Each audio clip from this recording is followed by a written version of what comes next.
In an extreme example, people go and die for their national flag. In less extreme examples, people go tailgate every week in a football game. In other less extreme examples, people will pay $10,000 for a watch when a $50 watch will do the same thing. And I'm not here to tell you this is bad. This is fundamental to human nature. This is how we are. Identity matters, community matters, emotion matters. NFTs are the moment where we can take all of those feelings from an off-chain world on-chain. Welcome to Bankless, where we explore the frontier of internet money and internet finance. This is how to get started, how to get better, and how to front run the opportunity.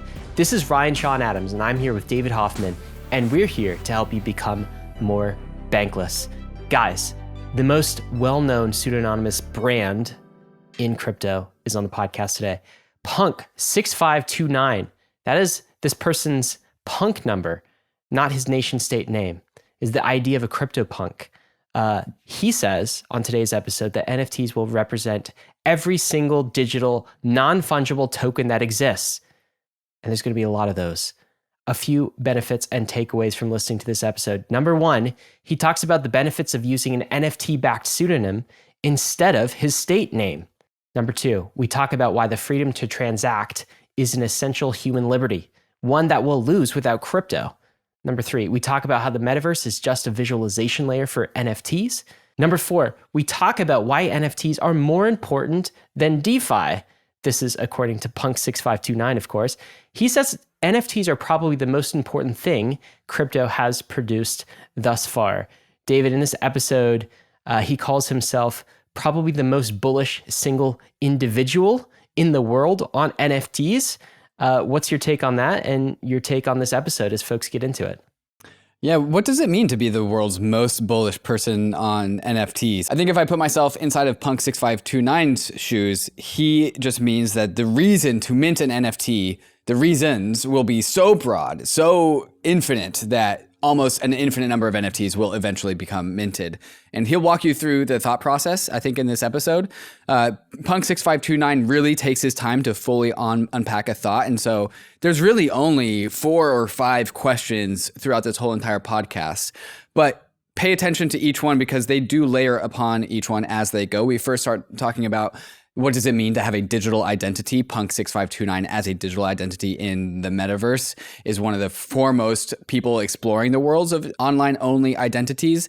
And then we get into one of his first principles tweet threads that he put together, the freedom to transact, and how the ability to transact financially in the world is a statement of self-expression, which leads into how NFTs can also help people express themselves. So pay attention as we walk through some of these subject matters, because if you lose each one, you'll start to lose some of the benefits of layering each one on top of each other, is what I have to say to the listener. I really like the way this guest thinks. One of those first principles thinkers as well. And David, I think we've got a lot to discuss during the debrief, like particularly this idea of NFTs being more bullish than maybe the rest of crypto. I mean, he went as far as to say it's the reason crypto exists, right, almost in a way. And of course, premium subscribers, you can access that debrief show right now on the Bankless premium feed if you're listening to that. If you're not a premium subscriber, click the link in the show notes and upgrade, and you can get access to that. David, this episode is also coming out as an NFT collectible. So on the day that this is released, the Monday that it's released, you have an opportunity to mint this episode and collect it. So if Punk6529 is bullish on NFTs, maybe this episode as an NFT is also bullish, question mark? I think it's definitely fitting his thesis. We're definitely proving it out. Yeah, we're minting it and seeing what happens. So far, the community has been really excited by these, and you can pick that up if you're interested later.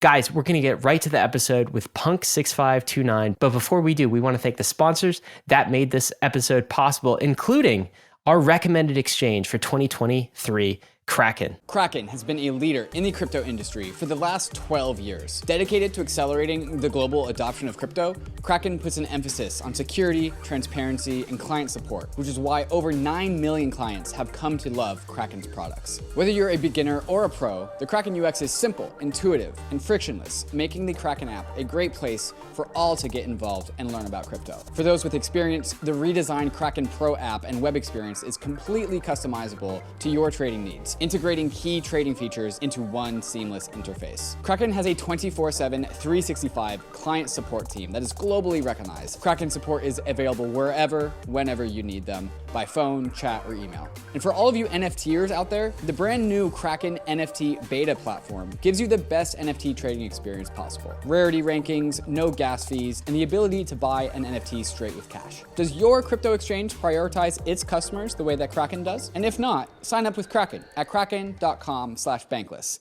The Phantom wallet is coming to Ethereum. The #1 wallet on Solana is bringing its millions of users and beloved UX to Ethereum and Polygon. If you haven't used Phantom before, you've been missing out. Phantom was one of the first wallets to pioneer Solana staking inside the wallet and will be offering similar staking features for Ethereum and Polygon. But that's just staking. Phantom is also the best home for your NFTs. Phantom has a complete set of features to optimize your NFT experience. Pin your favorites, hide your uglies, burn the spam, and also manage your NFT sale listings from inside the wallet. Phantom is of course a multi-chain wallet, but it makes chain management easy, displaying your transactions in a human-readable format with automatic warnings for malicious transactions or phishing websites. Phantom has already saved over 20,000 users from getting scammed or hacked. So get on the Phantom waitlist and be one of the first to access the multi-chain beta. There's a link in the show notes, or you can go to phantom.app/waitlist to get access in late February. Hey Bankless Nation, if you're listening to this, it's because you're on the free Bankless RSS feed. Did you know that there's an ad-free version of Bankless that comes with the Bankless Premium subscription? No ads, just straight to the content. But that's just one of many things that a premium subscription gets you. There's also the Token Report, a monthly bullish, bearish, neutral report on the hottest tokens of the month. And the regular updates from the Token Report go into the Token Bible, your first stop shop for every token worth investigating in crypto. Bankless Premium also gets you a 30% discount to the permissionless conference, which means it basically just pays for itself. There's also the airdrop guide to make sure you don't miss a drop in 2023, but really, the best part about Bankless Premium is hanging out with me, Ryan, and the rest of the Bankless team in the Inner Circle Discord, only for premium members. Want the alpha? Check out Ben the Analyst's Degen Pit, where you can ask him questions about the Token Report. Got a question? I've got my own Q&A room for any questions that you might have. At Bankless, we have huge things planned for 2023, including a new website with login with your Ethereum address capabilities, and we're super excited to ship what we are calling Bankless 2.0 soon TM. So if you want extra help exploring the frontier, subscribe to Bankless Premium. It's under 50 cents a day and provides a wealth of knowledge and support on your journey west. I'll see you in the Discord. Bankless Nation, excited to introduce you to our next guest. This is a pseudo-anonymous guest, goes by the alias Punk6529 on Twitter. He's a leader in the crypto space, and he's heavily focused on the world of NFTs, the Metaverse. He's also known for putting out some extremely punchy and thoughtful Twitter threads. I think some of these threads reveal how he thinks about the crypto space, particularly from a first principles perspective. Punk6529, it is a pleasure to have you on Bankless. How are you doing today? I'm doing great, and it's a pleasure to be here, and I'm glad we're able to get this scheduled. I'm looking forward to it. Yeah, I know we've been wanting to schedule this for a while, ever since I started kind of reading more and more of your just banger tweet threads about this space, and we'll talk about a few of those as we get in. But I think the first question on my mind, and maybe some listeners' mind, is a little bit about you. So you're pseudo-anonymous, of course. You have a voice distorter in this interview, this conversation that maybe listeners have noticed. What can you tell us about yourself, about who you are, Punk, and what you care about? Well, I can share the following. I think professionally, I was historically in the finance industry and the consulting industry. But then I took a shift quite some time ago into crypto and certain other areas. And so it's been a long time since I've done those first two things. And I have spent a lot of time on, initially Bitcoin and then more broadly cryptocurrency since 2013. Back then was when summer 2013 is when I first really dug into Bitcoin. I had come across it in 2011 and didn't really pay any attention to it. But in summer of 2013, I dug into it some more, and I was convinced from then that the big idea here wasn't that we can now do wire transfers faster or cheaper, or that you had global money goods settlement. All of these things are amazing things, right? They're great. But that it was a very much bigger idea than that you had now for the first time a second way you can store data.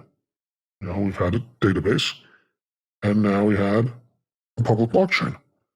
And that this was not only a major breakthrough in distributed systems, a major breakthrough in computer science that would have all types of technical offshoots, but ultimately, it's an underappreciated fact that technology platforms, which their operators might be operating them neutrally.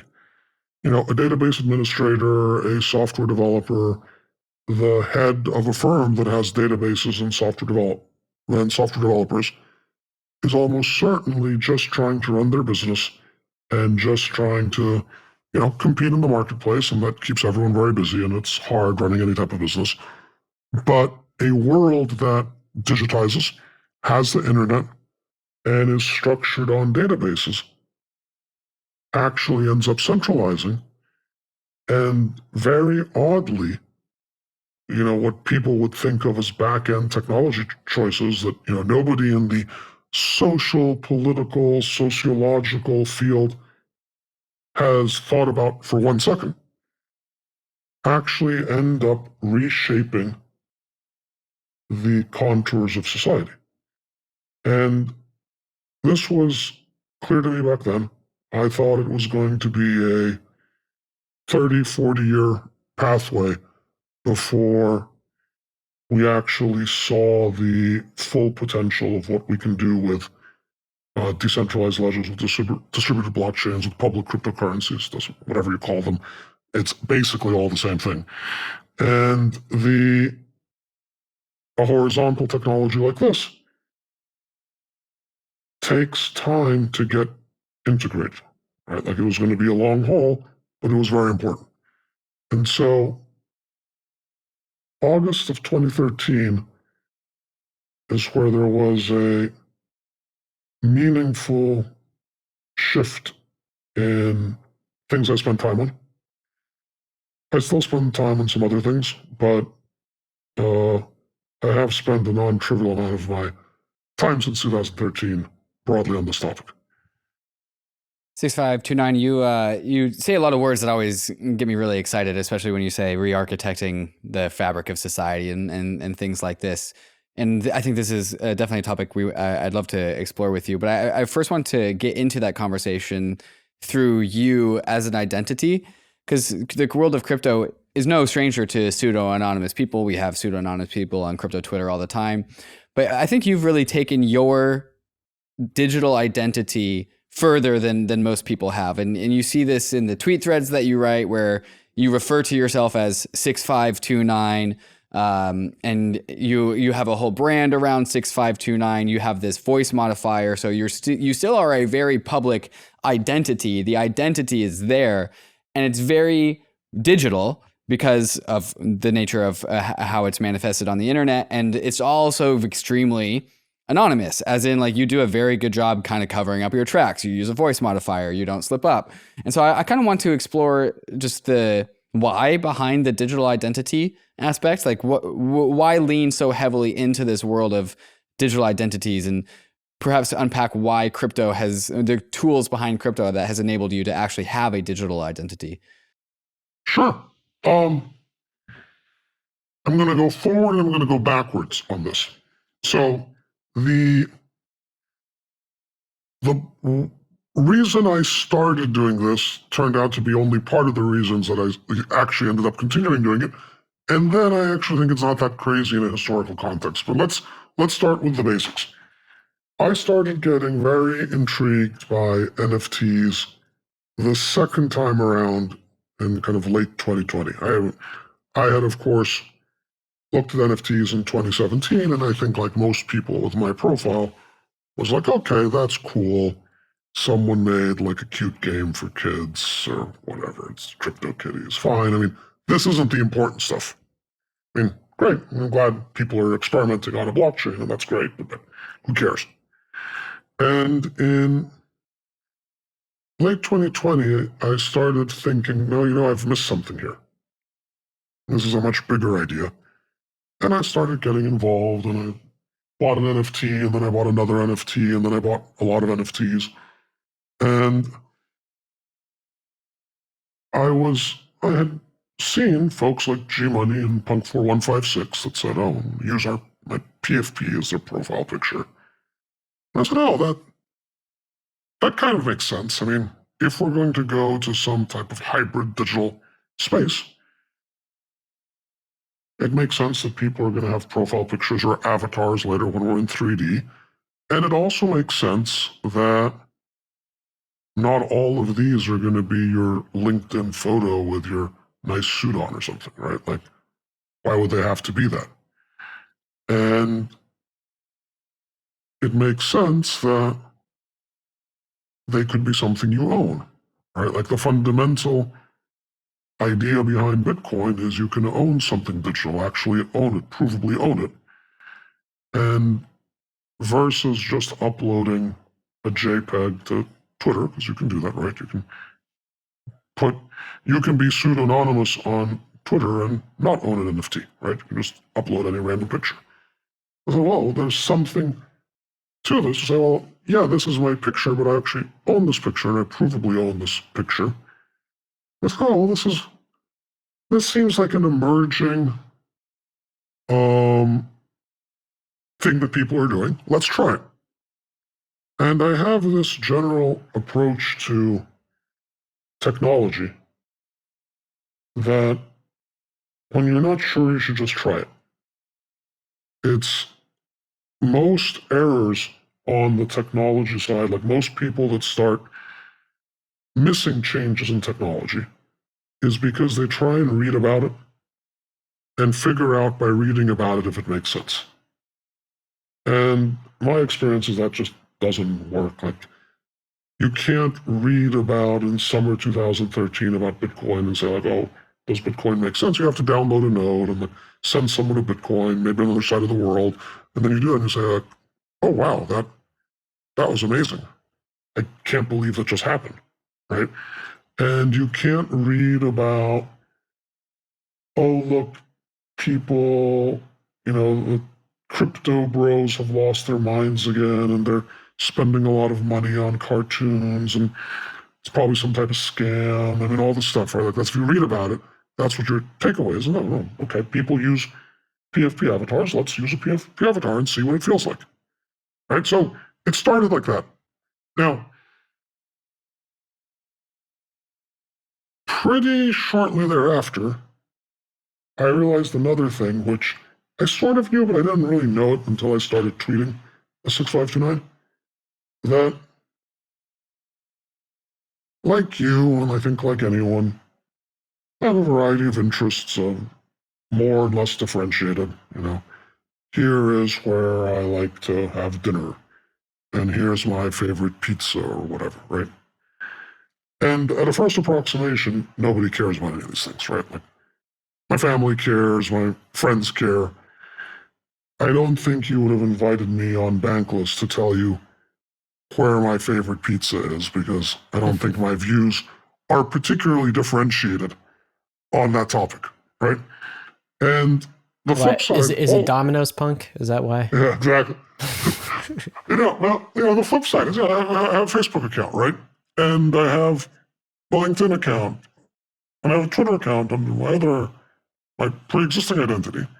And the flip side is also true. If all of a sudden I started spamming everyone there 47 times a day with NFT posts, questions might be raised about my, mental stability, right? Like, what happened to him, right? Like, and so the idea is, look, I'm going to come here and talk about NFTs. And I'm going to continue the rest of my life. I'll go on Facebook and like my friend's post because they got married or something, right? Great. And that sounds very simple, and it sounds very obvious, but it turns out that it's a very big deal. I feel I check in and check out of two different ecosystems. The ecosystem one is my ecosystem before July 2021 when I started tweeting at 6529, and it includes my pre-existing professional life, my friends, my family, where I eat pizza, etc., etc., etc. And that's normal. It hasn't changed, right? It's fine. And it's real, and I have a variety of relationships, and they're all real and important. And in NFT, Twitter, and Discord, there's now a completely other ecosystem and community of people, some of whom I know some of whom are eponymous, some of whom are pseudonymous, some of whom are pseudonymous, and I happen to know who they are now because we've agreed to meet or what have you. Some of whom I work with formally, some of whom I work with informally, some of whom I kind of feel sometimes, I get on Twitter and it's like going to Cheers, but on like a massive scale. There's like the same 1,000 characters, and I know who's going to agree with me, I know who's going to yell at me, and even though like some of the people are yelling at me, it's comforting, right? Like, it's a coherent world.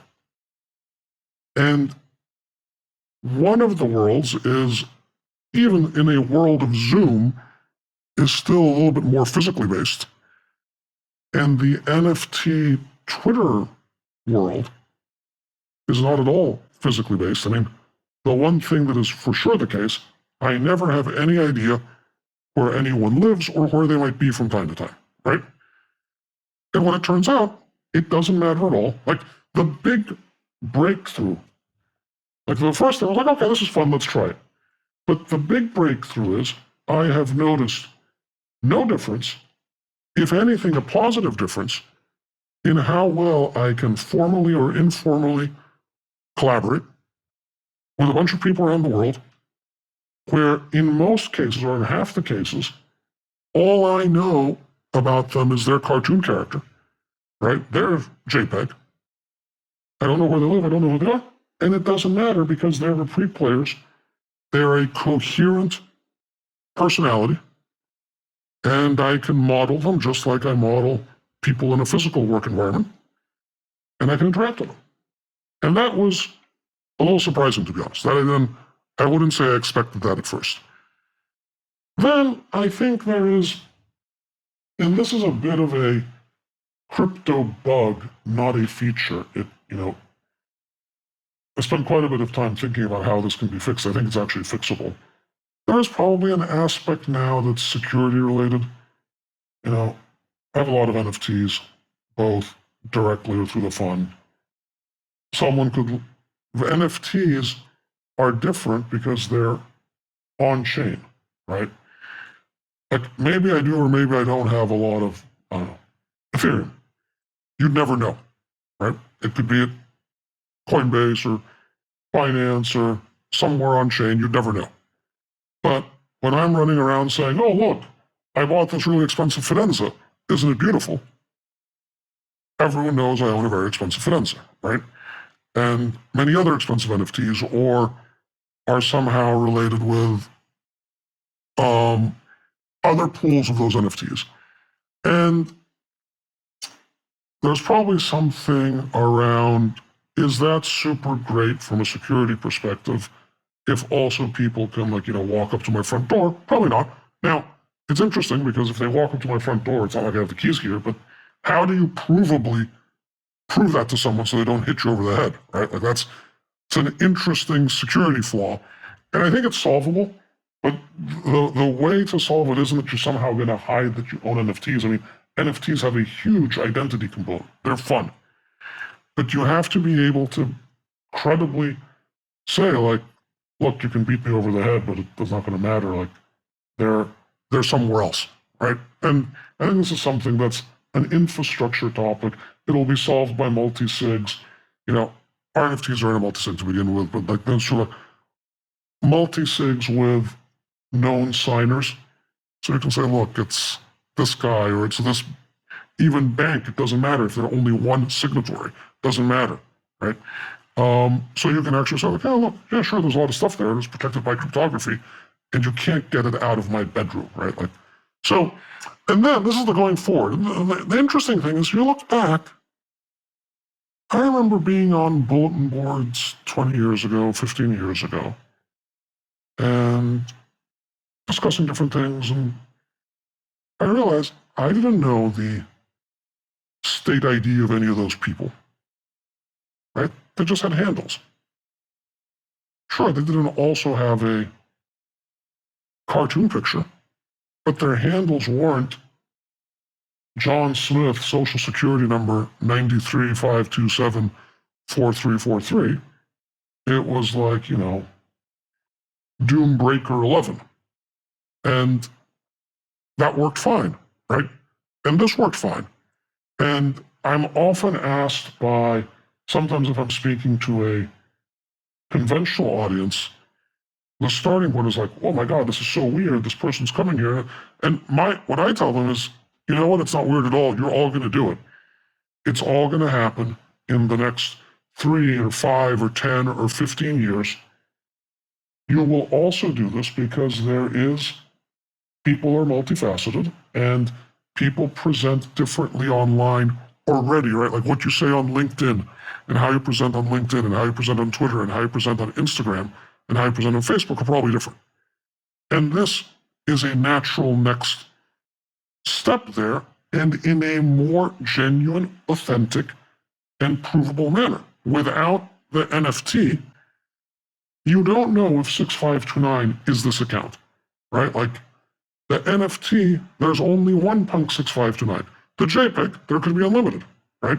You can Sybil attack the JPEG, but you can't Sybil attack the NFT. So it's probably a pretty long answer from what you expected, but it's, I think, how I see it.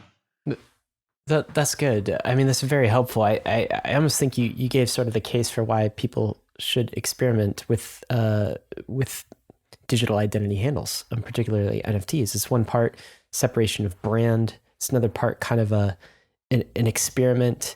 It's another part your OPSEC, protecting your security, and it's another part just like, if you actually want to understand this crypto space, you actually have to use it. I haven't said this in a while, but we used to say, David, at Bankless, like, don't trust anybody's opinion on crypto who hasn't used Uniswap, right? It's just because, like, I mean, if you're not actually using the stuff and immersed in technology, how the hell do you know anything about it?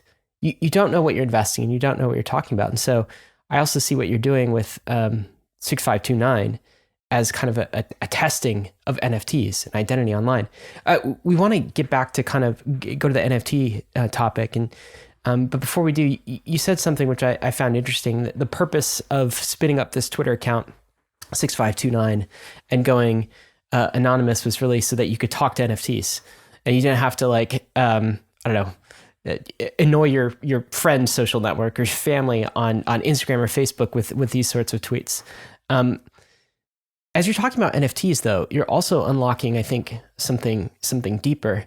I remember a thread from earlier last year that really impacted me, something that you put out there.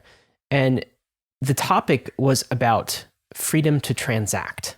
And you start the tweet thread this way. I don't know if you recall this, from February 17th of 2022. There are no other constitutional rights in substance without freedom to transact. No other constitutional rights in substance without freedom to transact. And you go on, you describe the other constitutional freedoms that we have, such as rights to speech, assembly, religion, that people are innocent until proven guilty, that the state cannot punish people without due process. Most Western liberal democracies have this embedded in some form of a constitution. You say all of that is meaningless unless we have the freedom to transact. And you go on further in your thread and sort of emphasize how crypto helps give individuals the freedom to transact, and how important that this freedom actually is. You can't even have freedom of speech without freedom to transact. I want to get back to kind of the why you're in crypto, Punk. Like, why are you spending so much time on NFTs? Because I think somebody might look at your account some days and just be like, well, Punk likes getting wealthy, and there's massive investment opportunities in crypto. NFTs are super fast growing. And, that's why he's in the space. And I'm sure there's an element of truth there. But I also get the sense that you care deeply about some of the values enshrined in crypto. And being here in the early days, that must have been why you started to enter in, at least in no small part. Sure, it was a database that was new, but also it was a freedom-giving database. Can you talk about the values underlying crypto? And in particular, this idea that unless individuals on the internet have the freedom to transact, they actually don't have any other rights. Okay, that was about 17 questions. So let's start with freedom to transact, because that's a general crypto point. Then we'll talk about NFTs and why we're here. Okay? But the freedom to transact point is the same point that I said at the beginning. It's the 2013 point. And what is happening is a progressive erosion of freedom that is happening very quietly, very much in the background, without anyone particularly thinking about it. And it is being driven, it's the technological equivalent of the medium is the message. And the medium in this case is large-scale, big data companies that have network effects, right? And then secondarily, in some countries, governments. And I'd like to illustrate this with a trivial example. And an example that I don't think I've heard anyone other than me ever use, so that you don't get into very high-minded topics. It's just a very trivial example. I used to live in New York, and New York has yellow cabs, and you hail them off the street. And you hail them off the street, and the yellow taxi stops, and you jump in, and they take you wherever they're taking you, give them $20, and you get out, right? And the only way someone can stop you from doing that is by arresting you. Right? Like, you can be prevented. There's no particular way that any actor, including the state, can say, hey, Ryan, you're not allowed to use a taxi anymore. Right? That's just not a thing. Right? They'd have to come, you'd have to be deprived of your freedom of motion, and to be deprived of that, you have to be, because we have strong constitutional protections, you have to be charged with a specific crime, and there's going to be probable cause, and you get a lawyer and a jury of your peers, and all of these things, right? Now, I think the market share now of Uber and Lyft in New York, and now that the taxi cabs have their own app, I think it's like 50%, and it's growing. And someday it's going to be all of them, right? Like someday everything is going to be app intermediated. Now, what is needed for Uber to say, I don't want Ryan using my service anymore? Well, absolutely nothing. It's a private service. You have zero rights whatsoever to be on Uber's servers, to hail taxis using Uber's system. I mean, arguably correctly, right? That's private property. It's their property. It's not your property. And so if you violate their terms of service, but honestly, if the CEO of Uber wakes up and says, I don't like the look of that guy's face, you're off the platform. No due process, no what have you, because something that was decentralized in the physical world. Hailing a taxi in the physical world is a decentralized exercise. There's taxis walking around and people walking around and cash, right? That's how New York worked in all periods until maybe, 5, 8 years ago, right? It's fully decentralized. It is now becoming centralized with a centralized choke point, okay? And you might be blocked for purely private reasons, or, as we have seen with Twitter, which is not the least surprising thing I have heard, the government might lean on private choke points, right? And maybe within their constitutional parameters, but lean on them. I don't know. We have some interesting information about Ryan. Maybe we don't let him get into all these taxis, right, into these Ubers. He does work And at so- Bankless after all. Kind of sketchy. That's right. He works at Bankless after all, right? It's sketchy. And what's happening is that is happening everywhere. Google has centralized media, right? Facebook has centralized interpersonal communication. Twitter has centralized another version of that. eBay has centralized, I don't know, the yard sale plus. YouTube is a huge percentage now of video communication. And so you take all these things that were decentralized and they become centralized. That's one bucket. The second bucket that has gone along with this, and it's one of these things that there's nothing wrong with it per se, it's just when you put it all together, you end up with a weird outcome, is post 9/11, the US has put an incredible amount of effort into AML and KYC.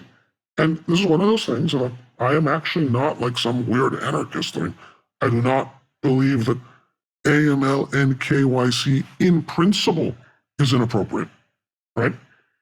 But we have over a 20-year period, and it's very visible to me because I take interest in the innards of the financial systems. We have gone from a point where cash was viewed neutrally to cash is now viewed with suspicion. There is no chance cash could have gotten launched today if it didn't already exist, right? Let's say cash did not exist. And then someone said, yeah, federal government's going to come up with this really cool thing. It's a piece of paper. There's no KYC. There's no AML.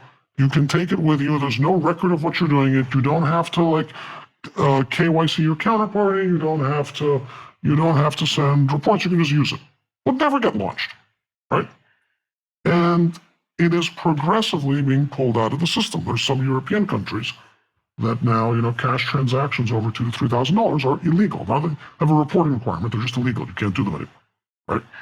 And so the net effect is being shaped by the technology stack.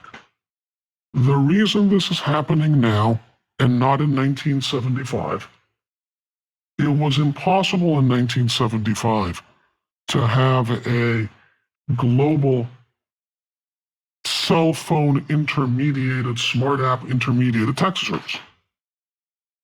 And so taxes, because you couldn't do the global part, because the global part needed, first of all, the internet, and then, high performance computing of some type, right? Without that, you couldn't do it. And so taxes were decentralized. Now taxes aren't just centralized in New York, they're centralized around the world. Like if you get banned from Uber, you're banned from a taxi in many, many cities. And you can say, someone's going to say, well, I'm not going to get banned from Uber. I have a 4.7 rating, whatever. Why does this matter? This is only for weirdos and annoying people. That's not the point, right? The point is this trend is showing no signs of stopping. It is not dramatically changing from day to day, but every day the last 20 years, it's going in one direction only. And what happens at the end state of this is you will have X firms, where X is not a number like 13,522, but a number 20 or 50 or maybe it's 100. And Y government services, which is a number less than 10, which might include CBDCs. And all of those very large databases will intermediate everything. And once that choke point exists, once that honeypot exists, there is a danger it will be exploited.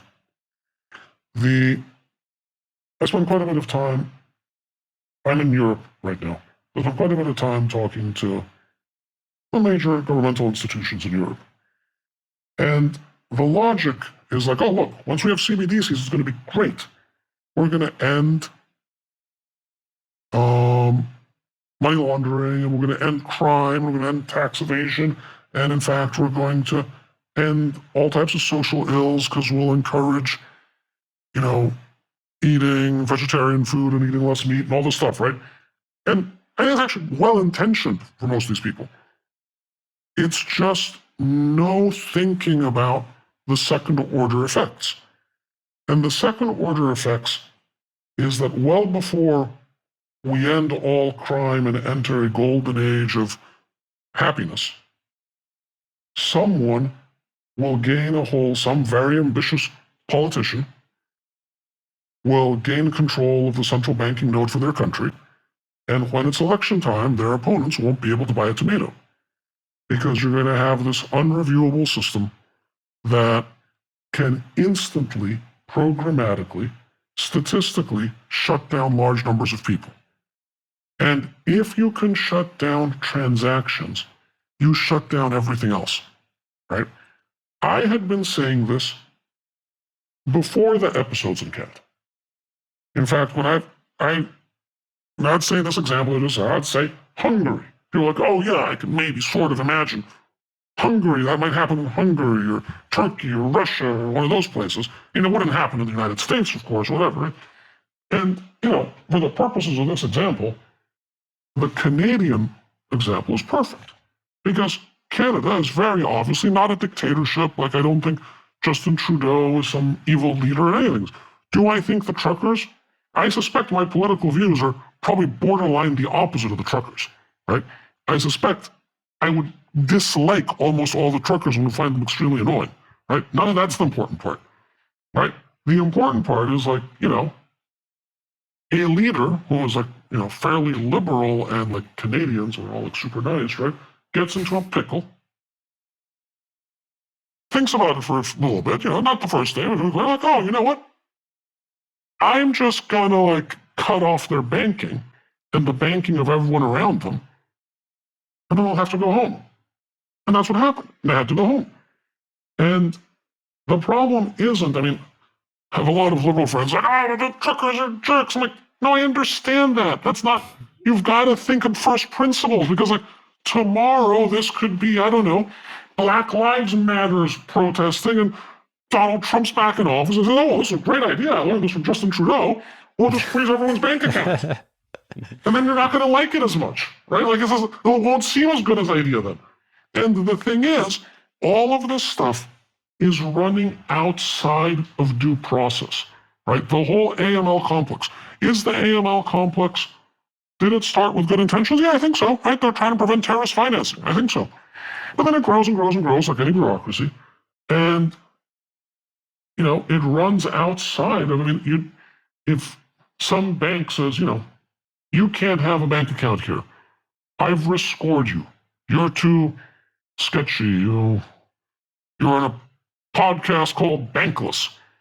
That sounds very problematic. You can no longer bank at, First Third Bank of Idaho or whatever, right? Well, you can't go to court and get your bank account back, right? It's just gone. And this infrastructure that is getting set up bit by bit, and it's getting set up not because business leaders of America are evil. That's not why it's happening. It is an artifact of the technology that is available to us. And that technology, the internet, leads to network effects. Everyone knows this, right? All VCs are like, oh, I want to buy the business with that. When invest in the business has network effects, so we're all going to get very rich, right? Because the distribution, the fact that you have zero cost distribution on the internet means that if you're slightly better, you win all the business, right? Amazon wins everyone's business. And so you'll end up, instead of having 2,000 bookstores, you have one, right? I'm simplifying, but it's that, right? And so you get these network effects, and those network effects in the digital economy become choke points. And so, exactly in the opposite way, if crypto survives, all crypto has to do is survive. If crypto survives, its own network effects, its own technology architecture, its own way it shapes its social environment will be a huge counterweight to this. Because the way, there is no CEO of Bitcoin, right? There is no CEO of Ethereum. I mean, Vitalik's a little closer, right? But he's not really the CEO, right? Nobody can prevent you. He cannot decide, oh, 6529 can't use Ethereum for this purpose. It's not within our corporate strategy, right? He's not like the CEO of Google. And so the fundamental permissionlessness of the architecture will lead over time to significant, different, and in fact the opposite of what I'm worried about, social structures around it. And I think that's very, very good. And this I've believed before NFTs, right? The freedom to transact stuff was a pre-NFT theory. It does not involve any NFTs. And I think it's really important, to be honest. I'll take a break there, and then we'll talk about NFTs. I mean, look, as do we. That's why this show is called Bankless, right? No intermediaries, no in between you and kind of the money system. Anybody can open a Bitcoin address, an ETH address anywhere in the world. All they need is an internet connection. I mean, that's powerful social technology, and I guess the point you're making is that all of this is happening in the background, and it's not necessarily a kind of nefarious conspiracy set of actors causing it. It's just the network effect of the internet and digitization. And if we're not careful, if we don't establish decentralized protocols and embed that in our internet protocols and kind of our internet constitution, then we may inadvertently lead to a world that is incredibly centralized and incredibly fragile. In fact, that's the world that we are moving towards. And I am surprised, like you, 6529, that more people don't think in first principles, don't think as the, founding fathers, the framers of the Constitution originally thought about balance of powers and what we should include in the Bill of Rights and these sorts of things. And they just seem to be thinking about the first order consequences and nothing else downstream. I feel like we've lost that, but I feel like crypto's preserved it. And indeed, it may be the case that, and I think it probably is going to be the case, that there will only be two types of money in the world: free money in crypto, and then controlled money, everything that comes out of the nation state. But let's switch gears a little bit towards NFTs, because you're right. I think I embedded about 17 questions in my earlier question. We talked about the freedom to transact and how that underscores all of the values that interest you in crypto. But there's more to the story here. What about NFTs do you see? Is there a link here? Continue the story, if you will. Yeah, I actually think NFTs, and this is probably the most controversial thing I believe, and it's certainly the most controversial thing I believe among longtime crypto people. I think NFTs are our best shot, or if not our best shot, an equally good shot as everything else combined at achieving this decentralization. That's why I started 6529. And let me tell you what the thesis is, and I'll tell you why 6529 is doing what 6529 is doing. UNISWAP is the largest on-chain marketplace for self-custody digital assets. UNISWAP is, of course, a decentralized exchange, but you know this because you've been listening to Bankless. But did you know that the UNISWAP web app has a shiny new fiat on-ramp? Now you can go directly from fiat in your bank to tokens in DeFi inside of Uniswap. Not only that, but Polygon, Arbitrum, and Optimism Layer 2s are supported right out of the gate. But that's just DeFi. Uniswap is also an NFT aggregator, letting you find more listings for the best prices across the NFT world. With Uniswap, you can sweep floors on multiple NFTs, and Uniswap's universal router will optimize your gas fees for you. Uniswap is making it as easy as possible to go from bank account to bankless assets across Ethereum, and we couldn't be more thankful for having them as a sponsor. So go to app.uniswap.org today to buy, sell, or swap tokens and NFTs.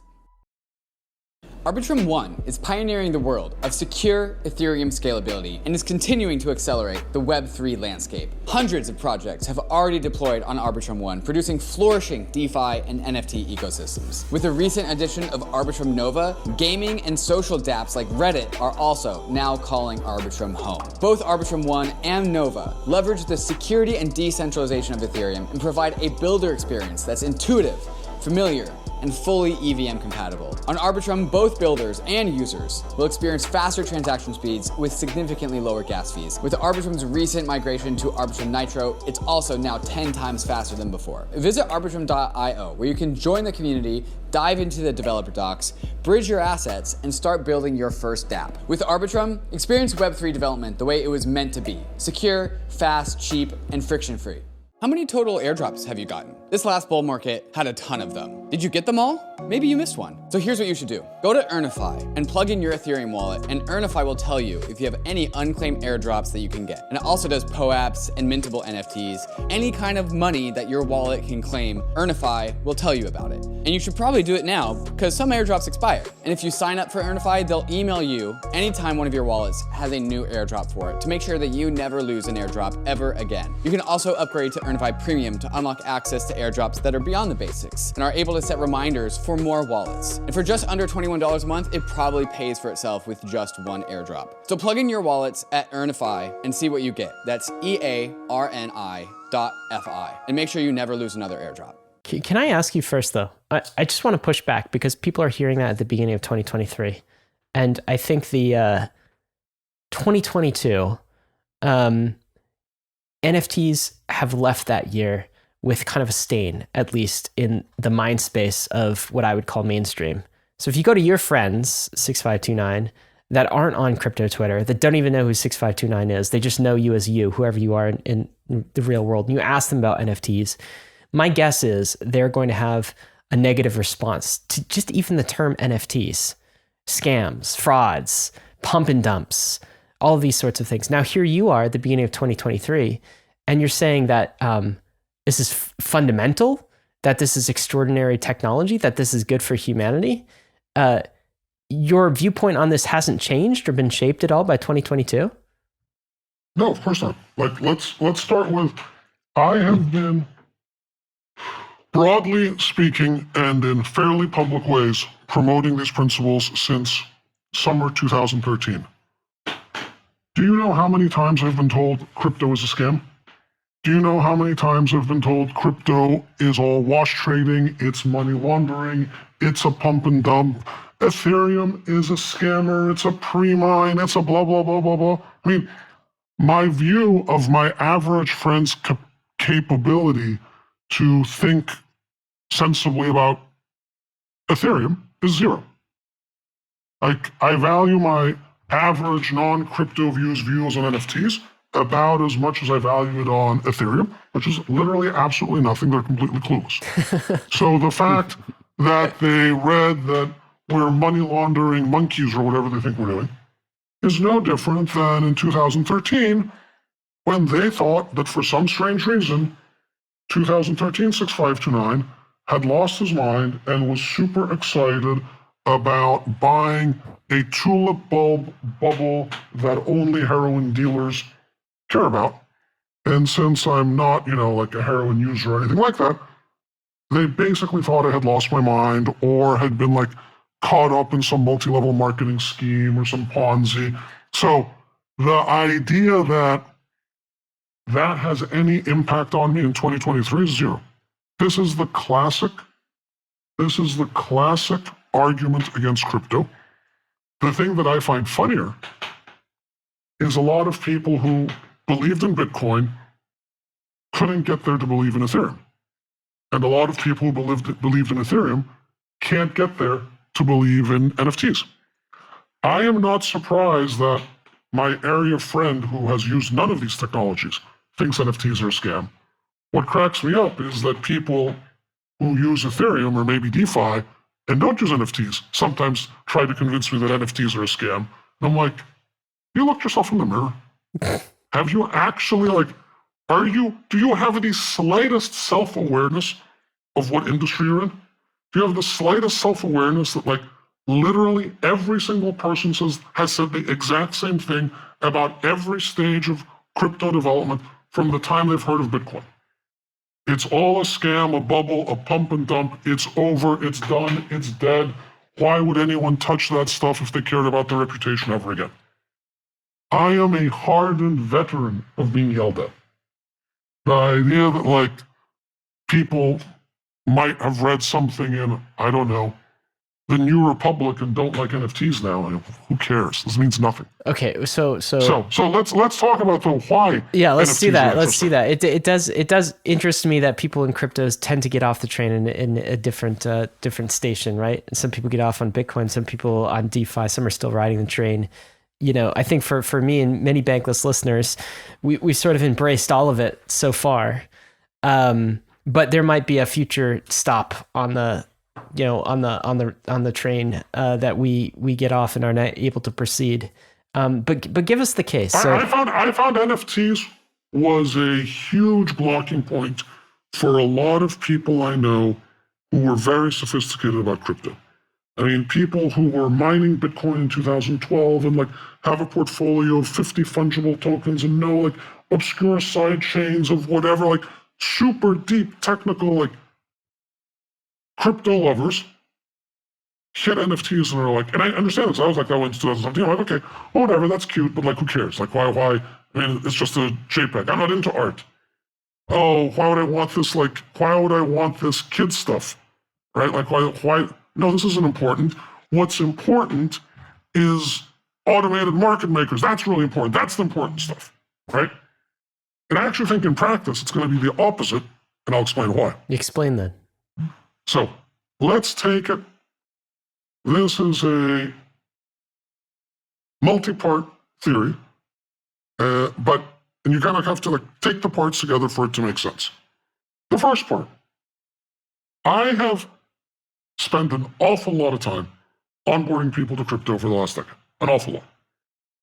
And the whole period, I knew the following. I was in the pre-product market fit era of a technology. Why? Because you're just talking about the technology. Ethereum is proof of stake and Bitcoin is proof of work. Solana does more transactions per second, but it's more centralized. You know who cares about this? Nobody. This is literally like saying, imagining people are going to say, look at this amazing new application. It's called Instagram. Did you know that they're using Python on the back end? Literally, not a single person has adopted Instagram because it uses Python. Instagram does use Python, I've checked. But who cares, right?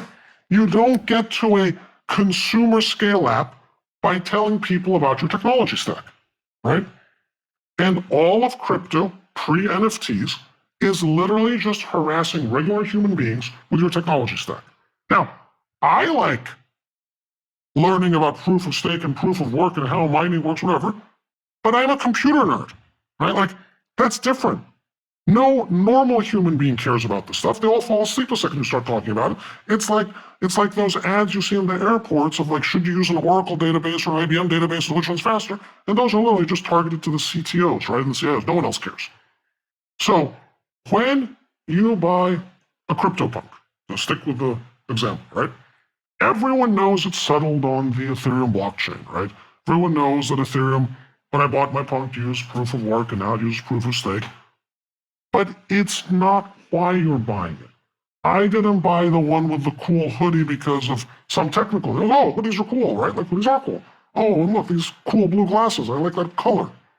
And everyone else that I got into this with is actually talking for the first time one layer up.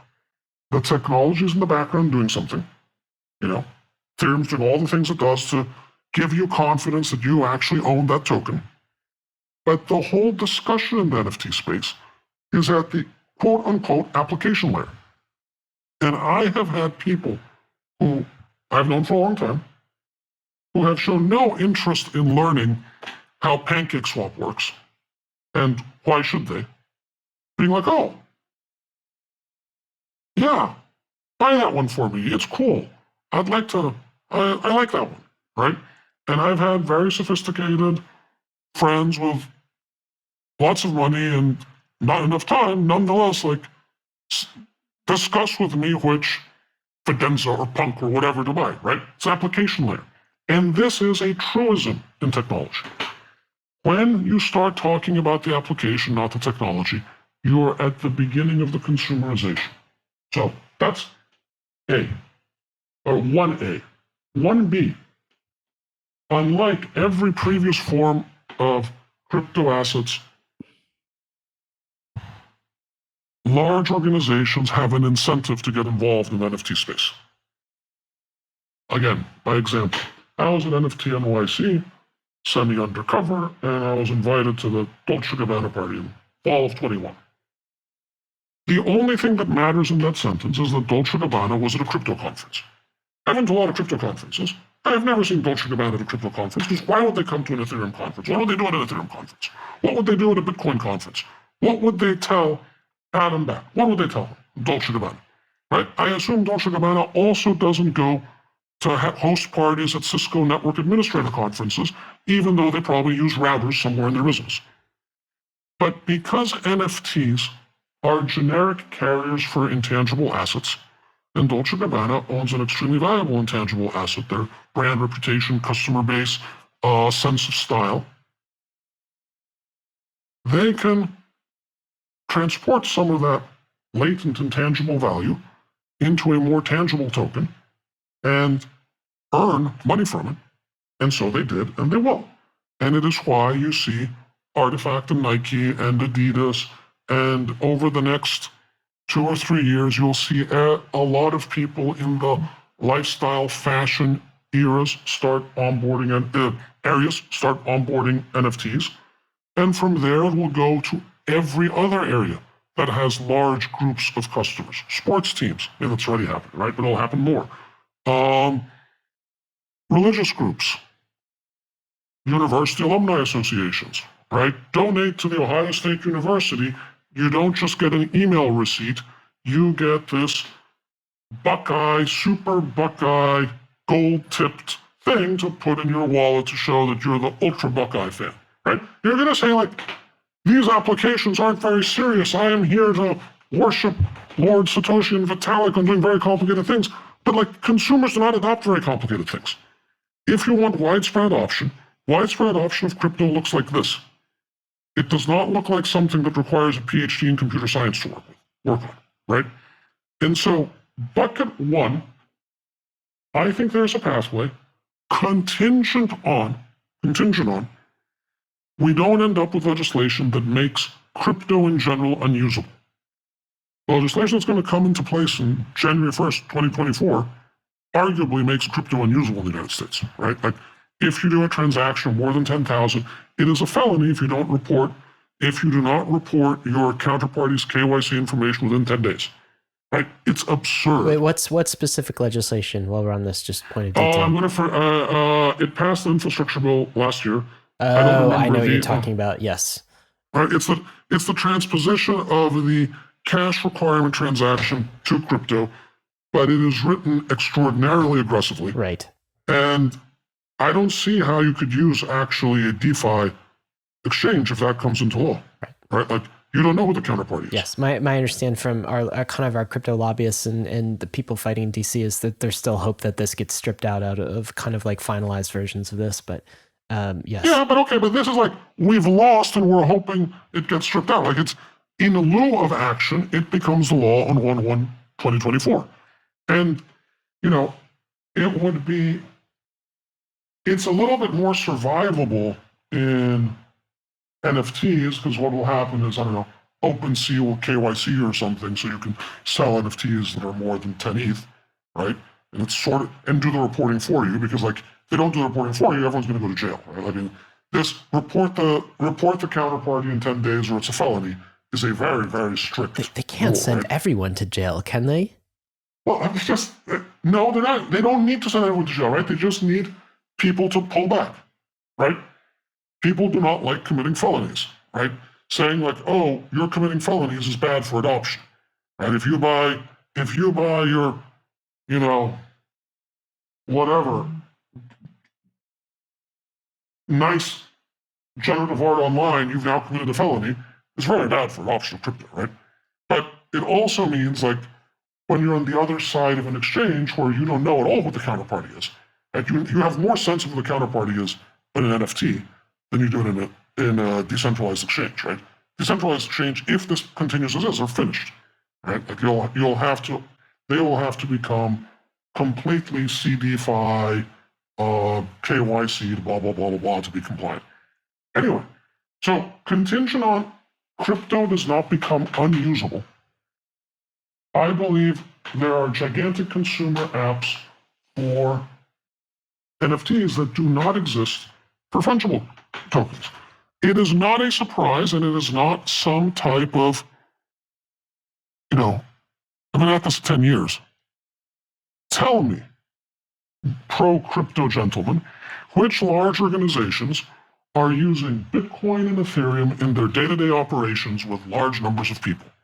I will tell you which. None. Okay?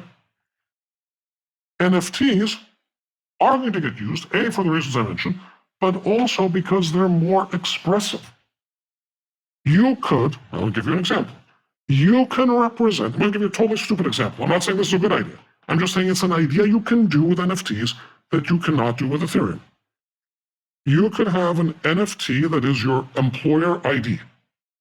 That it says, David has these access rights, it's right there in the metadata, and Ryan has other access rights, and it links to your access card, and if you have this NFT, it opens the door. And you can go to your office, you can go to another office, you can swipe it at the cafeteria. I'm not saying this is a good idea, it's actually a dumb idea. But this very simple dumb idea, you can't do with Ethereum. You can't do with Bitcoin, right? You have to go back to all of these like colored coin, early 23, 24 stuff that's clunky and doesn't really work. And, the Bitcoin community doesn't want you to do it on Bitcoin anymore anyway, right? They're kind of like, oh, we're all holy, we're just doing transactions. Okay, fine. So NFTs are like infinitely expressive. And so you can do, there's this open discussion if we're going to have NFT gaming. There is no open discussion if we're going to have fungible coin gaming, because obviously we're not going to have fungible coin gaming. It's impossible to have fungible coin gaming, right? You need non-fungible objects to do gaming, right? So the next part is, all this talk about Metaverse, right? And Metaverse is another one of those that you talk to 50 people and everyone's imagining something different. And mostly people are imagining, oh, I don't want to wear VR goggles all day. And anyway, I put the VR goggles and I went to some of these Metaverse sites and they all suck. Like, oh, I don't want to do this. This sucks, right? And I have a much more abstract definition of the Metaverse. The Metaverse is just the internet. It's not going to be one website. But with better visualization has been getting better the whole history of the internet. I'm watching you live and global video streaming, and we couldn't have done this 20 years ago. But it's still the fact that you're like 2 inches in size on my laptop screen is a bug, not a feature. Right? I'm pretty sure you're more than 2 inches. It's like the Picasso thing. Like, I'm pretty sure you're more than 2 inches in size, right? In a decade, we'll have the glasses that Ryan's wearing going to be mixed reality glasses, and we'll have this meeting, and let's say I wasn't pseudo, or maybe you'd see me pseudo in 3D, we'd see you full-sized in 3D, either in your recording studio or on the top of Mount Everest or in the 6529 museum or what have you, right? So visualization is going to get better. With visualization getting better, there will be more need and use for persistent digital objects. What are persistent digital objects? Well, a PFP, an avatar, a piece of art, a 3-dimensional space. Anything, right? And because NFTs are one of those things that are deceptively simple, they don't look like very much, or just a token with some metadata. But that very simple structure allows you to represent anything with them. And we start with something as simple as, let's say I build my own 3-dimensional space, right? It's my office. It reflects my personality. Should I be able to own that the same way that I can run a web server and own my web server?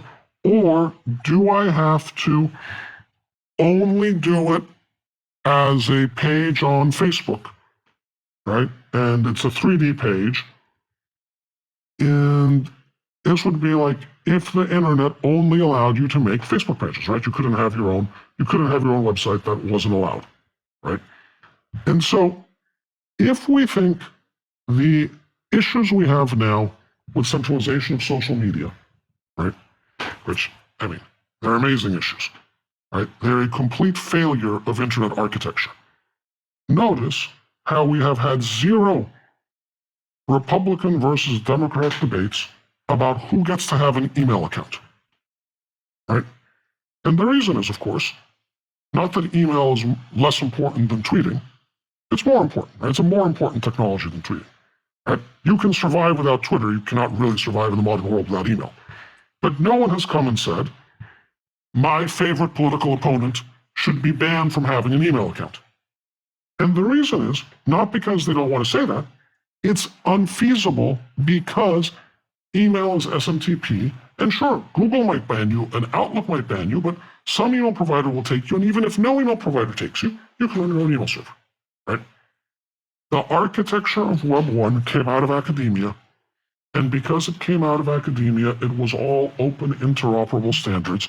And that's why Web 1 is basically okay on the centralization aspect. Web 2 came out of Silicon Valley from a bunch of people who think carefully about network effects and value capture. And the second generation of internet protocols ended up being companies. Facebook is medium-sized messaging. Twitter is short-form messaging. LinkedIn is your career graph. All of these things could have been protocols, should have been protocols. Twitter came the closest.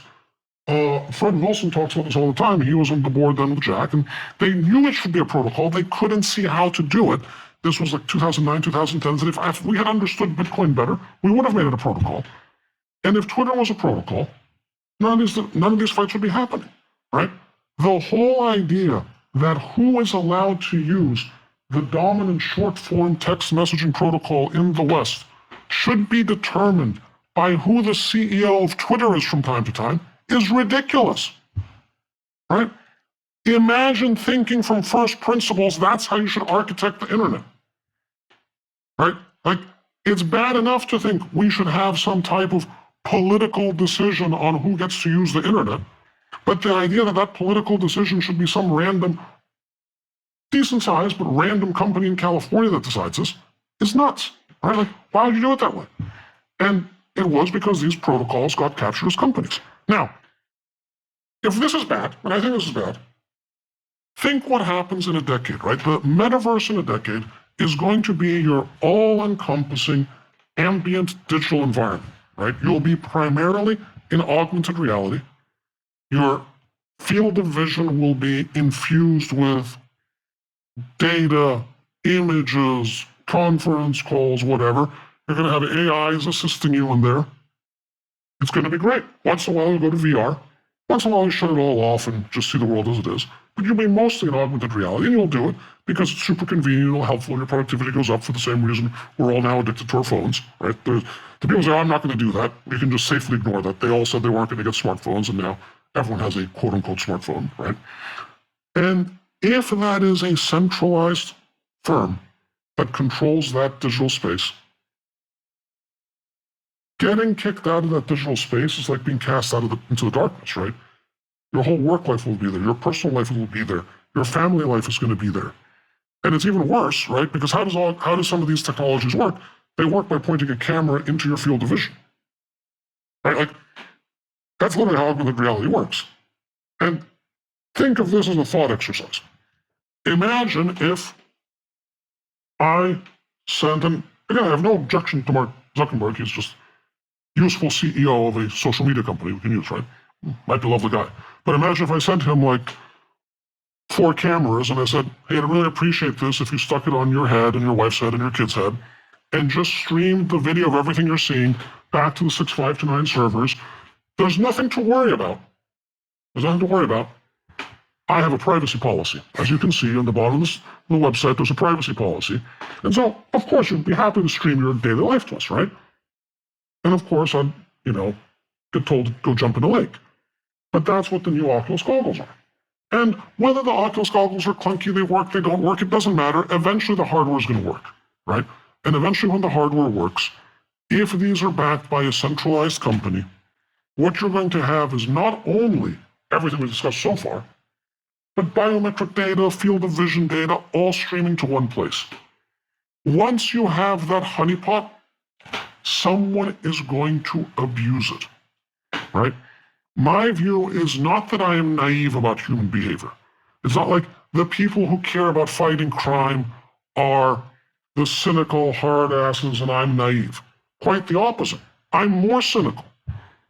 I'm more cynical that really smart criminals will say, oh, wait, I need to become CEO of this company, or I need to become head of the central bank, or I need to become the political leader. And if I become the political leader and then co-opt these large companies and the CBDCs, what have you, I will have power unknown to even the most powerful dictator of 80 years ago.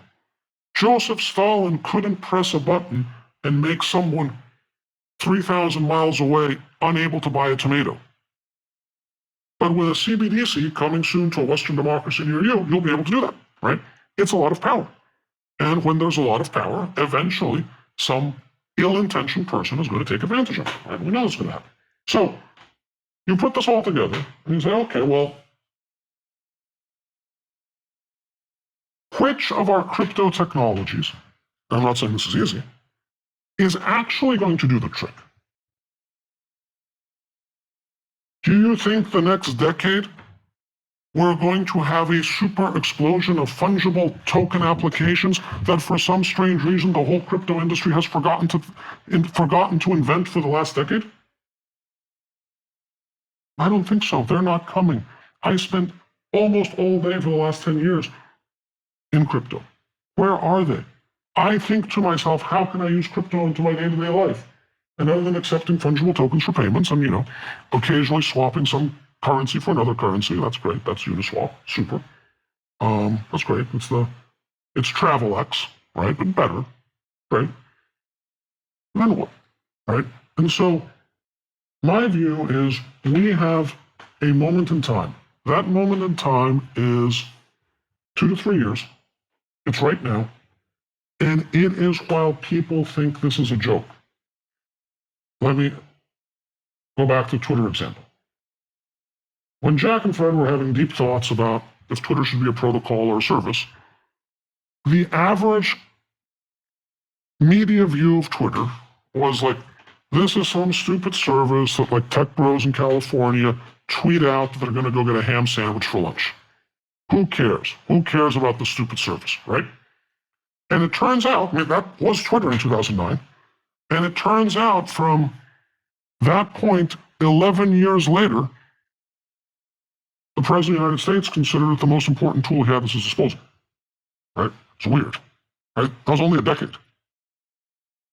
Right now, people look at NFTs, conventional people, and say, oh, look, it's a bunch of overpriced bubbles and random bad art or whatever. I mean, leave aside that none of that's actually true.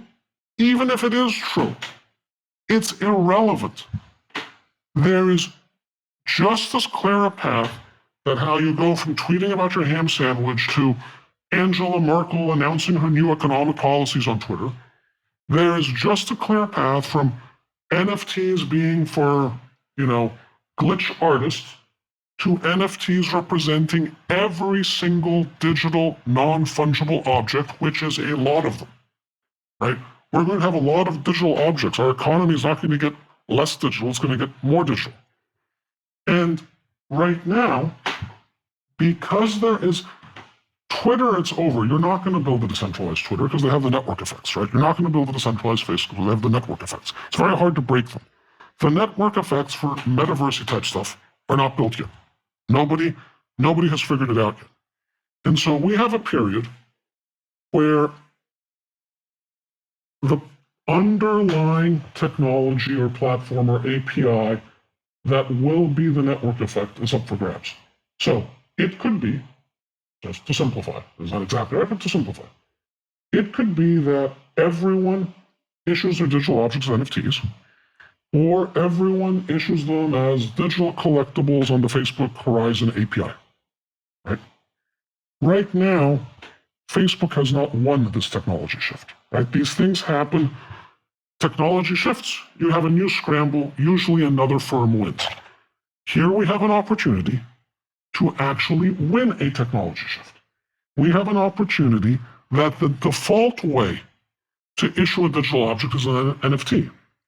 We actually do not, I believe, as much as I'm an old school Bitcoin maxi, I do not believe we have any practical opportunity over the next handful of years that Bitcoin is going to displace state money, right?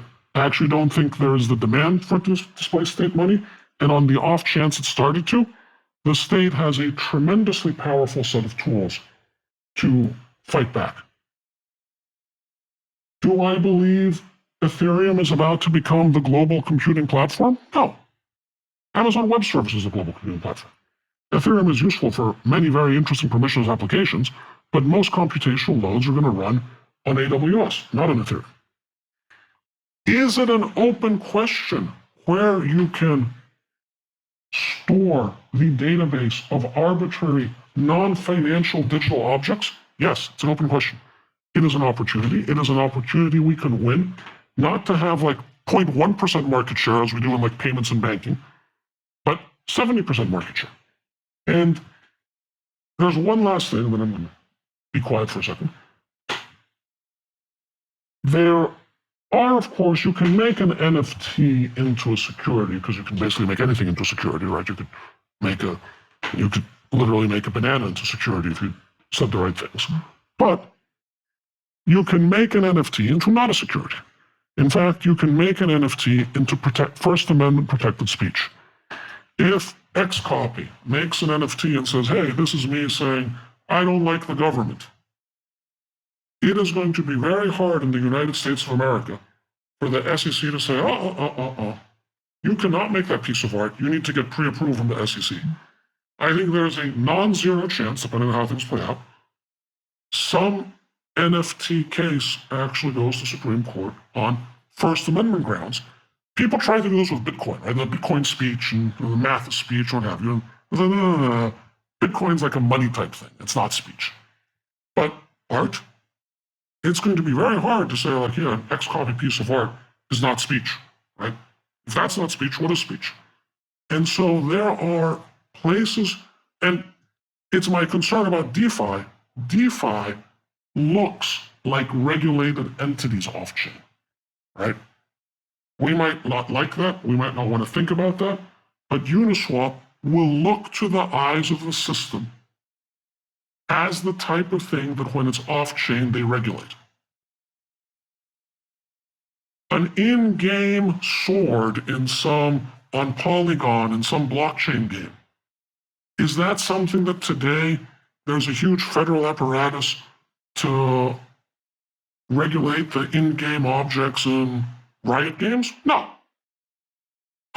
Is there some huge federal apparatus to check what galleries in New York are selling and make sure the buyers don't buy overpriced Andy Warhol prints? No. Right? Like, these are things that are outside of the rate. There's some AML stuff even with galleries, right? But that's about it. Right? It's not, you don't have a very heavy regulatory infrastructure. So my view is, to summarize, it is possibly our first true consumer application. Second, it is possible you can tip over the large organizations to say, it is in our business interests, we will make more money issuing this digital wearable as an NFT than running it through Facebook. And 1 and 2 will work in tandem with each other. And 3, it is in a part of the world that is not as threatening as to the state, right? So you're not telling them, I'm going to replace the Federal Reserve. Every time Bitcoiners say that, I want to just like go hit them over the head. As if you're going to go to politicians, I'm going to replace the central bank. You know what anyone's going to think? This sounds like a very bad idea. Why would I help you do that? Right? What here you get to say instead is, look, do you really want Facebook extracting 50% of the digital economy for the next 50 years? As a regulator, as a politician, does that sound like anything? Maybe Facebook shouldn't own everything for the next 50 years, right? It's an easier sell, right? And possibly, question mark, possibly, we can actually have some productive relationship with the regulatory state in this regard. So, I'm sorry that was long, but, and I grant you, I am probably the single most bullish person about NFTs on planet Earth. I grant this, right? But that was the first half of 2021, I concluded this. And everything 6529, but I'm taking a break to answer questions, is to get this message out. And it's obviously working because a year and a half ago, you had no idea who I am, and here I am on your show, right? 6529, we've hopped around on various different topics, and I want to make sure that we haven't lost listeners around the way, because if they weren't paying close attention, they might think that we have touched on very different topics throughout the podcast. But actually, I think there's a very solid through line here, and I want you to help me kind of weave this together as we come to a close here. We started asking you about your digital identity, your pseudo-anonymous NFT Punk6529 base identity.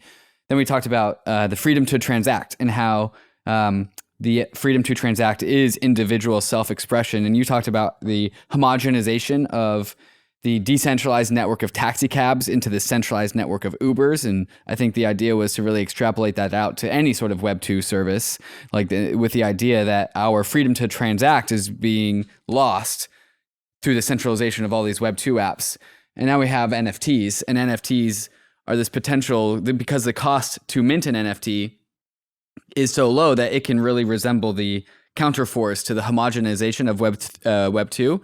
It presents a Cambrian explosion of individual expression for Web 3. And there's something that we haven't touched on yet in this podcast, which is just like, humans just have this part of this brain that NFTs just light up, and we just like them for some reason. And among other reasons that we've talked about so far on this pod, like, it just seems to be people just have this that when they get into the world of NFTs, that it's just going to take over inevitably. And maybe they can't really articulate that, but it's something that a lot of NFT people really feel. So as we take this home, let's dive into that last part of the subject matter of NFTs and this incoming revolution of like digital commerce and free digital commerce that I think we all see coming around on this metaverse, which I agree with your definition is just a visualization layer with a bunch of digital objects. But what about NFTs seems so inevitable? You've given the case for why they should come and what we have to lose if they don't come. But what about just like the human relationship with what our brains is and how we like to collect things? Like, what about the world of NFTs you think is just so inevitable? So in early Bitcoin days, people would say, when Bitcoin 2013 had, I don't know, like a $5 billion market cap in the fall. NFTs today are about $10 billion. And back then people would say, oh, look, what's the comp? It's gold. Gold's 10 trillion. Some people say, no, it's not gold, it's M0, it's 20 trillion. So these are very big numbers, very valuable things, right? Intangibles on corporate balance sheets are about 70-something trillion dollars. Bigger than gold, bigger than money supply. And there's an endless number of intangibles that are nowhere to be found on a balance sheet. If you are an American and you believe in freedom and you see the Statue of Liberty or you hear about the land of the free or the home of the brave, you sing the national anthem, do you feel good? Yeah, I think a patriotic American often feels good when you feel these things, right? Is that valuable to you as an individual? Sure. Is it valuable to the country? Does the country work better if people are proud of it and happy? Well, of course, right? There are intangibles everywhere. It's why people buy a Nike sneaker, not an unbranded sneaker. It's why people go to the ball game of their university and cheer, right? They are fundamental to human society. It's like a really intersubjective myths, right? That the way any society of more than a couple of hundred people works is we believe a bunch of things in common. And when we believe these things, we feel emotion about them. And because we feel this emotion, in an extreme example, people go and die for their national flag, right? In less extreme examples, people go tailgate every week in a football game, right? In other less extreme examples, people will pay $10,000 for a watch when a $50 watch will do the same thing. And I'm not here to tell you this is bad. This is fundamental to human nature. This is how we are, right? Identity matters, community matters, emotion matters. NFTs are the moment where we can take all of those feelings from an off-chain world on-chain. The reason people's eyes light up is exactly the same reason people's eyes light up when they're engaged in some activity that is lighting up their emotions in the off-chain world. We now just have a technology that can arbitrarily carry around any arbitrary intangible on the internet. Well, if you think the internet's a big deal, I think the internet's a pretty big deal. And if I think intangible assets are a big deal, I think they're a pretty big deal. In fact, I think they're the most important thing in society, right? You start with the intangibles. That's what drives human behavior. I use this example sometimes. Yes, we can, and make America great. They don't sound like much, right? But each of those two things gave the person who thought them up access to enough nuclear weapons to end the planet. And you say, oh, nuclear weapons are the important things. No, the important thing is who gets access to those nuclear weapons, right? And the way you got access to those nuclear weapons wasn't by writing some complicated policy paper on nuclear weapons. It's by saying, yes, we can, and hope and change, and make America great, and red hats, and all these things that bind humans together emotionally. It's how actually all large societies work. You're talking about the meme layer of society. I call it memes. Harari calls it intersubjective realities or myths, right? You can call it social construction. There is no question it's how anything other than very small family groups of people organize. It's how nation states are organized. Why do you do the Pledge of Allegiance every day in class in elementary school? Why? Is there any reason other than this? Of course not. Why do companies have logos? Why do universities have emblems? Why is there a Statue of Liberty in New York City, right? Sometimes people, particularly people like us who are like good with spreadsheets and math and computers and what have you, think like that's the important thing. Well, no. The thing that's upstream of all those things is are people interested in putting in the work for a certain objective, right? And those objectives are all socially constructed. The reason anything that we do, religion, art, nation states, all those things are socially constructed. And what comes downstream is, you do something in Excel because you're an Excel guy, right? So the fact that everyone who goes down the NFT rabbit hole lights up like this is because you're just tapping that part of the brain that is the underlying fabric of society. And now, for the first time, we can make it composable on the internet. And it's a very big deal. And it's very fragile, right? Like, I don't think like, oh, cool, we can lay back and NFTs or crypto are going to win. It's my biggest point of, I know almost all the OG crypto people, almost all of them, both the like developer types and the business types.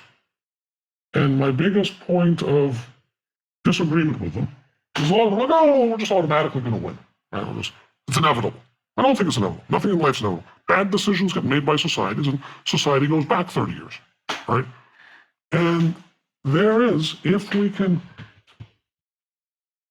the path dependence of the next few years goes in a certain direction, I think NFTs will change the arc of history. I actually believe that. In a good way. In a good way. Punk6529, I think we're going to end it there. This has been a fantastic conversation with you. And I think there has been, as David said, a single through line to this entire episode. And don't know who you are in real life, of course, but you echo many of the, I think, mental models and great thinkers in crypto that we've had on the podcast in the past. The Balaji Srinivasans and the Chris Dixons and that sort of thing that have been exploring the space from the early beginnings and really see the long-term future. I think some will hear this episode and they'll still think that we're out to lunch, honestly, all of us crypto people. But I guess 10 years ago, when you were talking this way about Bitcoin, many of the early believers, they said that about them too. And so I think ultimately history will be the judge of whether your bullish position on NFTs, maybe the single most bullish person in the world on NFTs, whether that position is true or not. We're certainly excited for it on Bankless. And the one thing I would say to listeners is, if this is not the way towards more decentralization, what other alternative do we have? Name me a better alternative that gets society to an outcome that we're all hopeful towards. So Punk6529, we appreciate you being on Bankless, and thanks for your time today. Well, thank you for having me and putting up with my ranting and raving about NFTs, and I appreciate your time. Bankless Nation, hope you enjoyed this episode. I'm going to link to a few of Punk6529's most famous threads. The freedom to transact, we mentioned it here. We'll also link to some of his Metaverse threads as well. He also has some fascinating life advice that we didn't get to in this episode, but I think you should look through a couple of threads. One called Making It. What does it mean to actually make it in life? And another thread on the shortness of life. Give him a follow as well. Guys, got to end it here, of course, with risks and disclaimers. Crypto is risky. You could lose what you put in. NFTs are risky as well, but we're headed west. This is the frontier. It's not for everyone, but we're glad you're with us on the Bankless journey. Thanks a lot. Hey, we hope you enjoyed the video. If you did, head over to Bankless HQ right now to develop your crypto investing skills and learn how to free yourself from banks and gain your financial independence. We recommend joining our daily newsletter, podcast, and community as a Bankless Premium subscriber to get the most out of your Bankless experience. You'll get access to our market analysis, our alpha leaks, and exclusive content, and even the Bankless token for airdrops, raffles, and unlocks. If you're interested in crypto, the Bankless community is where you want to be. Click the link in the description to become a Bankless Premium subscriber today. Also, don't forget to subscribe to the channel for in-depth interviews with industry leaders, Ask Me Anythings, and weekly roll-ups where we summarize the week in crypto and other fantastic content. Thanks everyone for watching and being on the journey as we build out the Bankless Nation.